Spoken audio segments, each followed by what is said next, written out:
કડીની ભાગ્યોદય hospital આરોગ્ય વિભાગના રડારમાં છેલ્લા અંદાજિત 2.5 વર્ષના ગાળામાં 2700 એન્જિયોગ્રાફી અને 1100 એન્જિયોપ્લાસ્ટી કરી.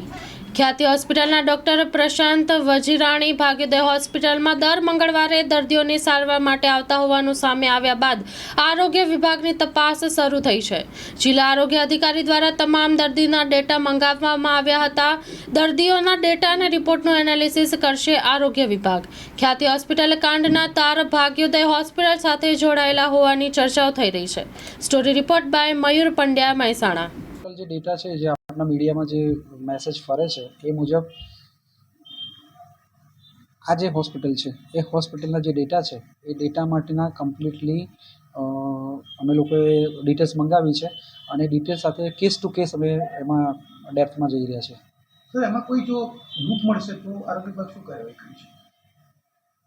જ્યારે કાર્યવાહીની બાબત આવે છે ત્યારે કાર્યવાહી જે માનનીય કલેક્ટરશ્રી લેવલે જે કરવાની થતી હોય એ જિલ્લા કક્ષાએ થશે અને જો વધારે કાર્યવાહી કરવાની હશે તો અમે રાજ્ય સરકારશ્રી લેવલે એ બાબત અમે એને રાજ્ય સરકાર લેવલે જાણ કરશું. સર, હાલ જે ડેટા છે ખૂબ મોટા પ્રમાણમાં છે, લાગે છે કે ક્યાંક ખ્યાતિ જેવું થયું હોય ભાગ્યદયમાં? એક્ઝેક્ટલી ટોટલ ડેટા અમારી પાસે આવે અને કેસ ટુ કેસ જ્યારે અમે એનો સ્ટડી કરીએ ત્યારે એમાં વધારે પ્રકાશ પડી શકે.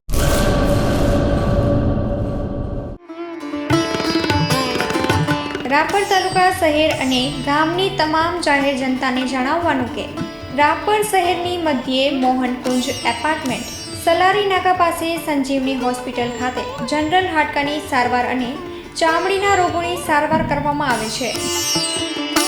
સેવા આપતા ડૉક્ટર પ્રવીણભાઈ રાંગી, ડૉક્ટર સાગર સોલંકી અને ચામડી રોગના સ્પેશિયાલિસ્ટ ડૉક્ટર મિતેશભાઈ ઠક્કર આવશે. ચામડીના રોગના ડૉક્ટર મિતેશ ઠક્કર પહેલા અને ત્રીજા રવિવારે મળશે સંજીવની હોસ્પિટલમાં રાપર મધ્યે.